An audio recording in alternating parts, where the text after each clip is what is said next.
Nandito kami sa pinakamataas na bundok sa buong Pilipinas. Ito yung tinatawag nila na Camari Hills. Sobrang lumawak. Pag dito sinilip mo, parang mahuhulog. Ayan.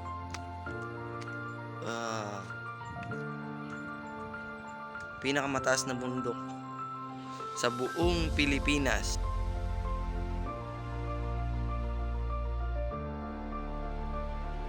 Ayan, so sa nakikita ninyo guys, so nasa pinakatoktok kami ng bundok.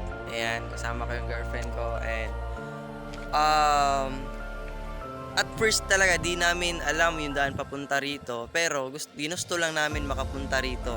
And the only way para marating namin to is nagtanong lang kami sa mga taga rito. So ibig sabihin, pag may gusto kang marating, gusto mong puntahan, kailangan mo lang magtanong sa mga nakapunta na doon or sa mga andun na, para mas madali mo na lang matunton yung gusto mong paroroonan or gusto mong puntahan. And syempre, with the right vehicle.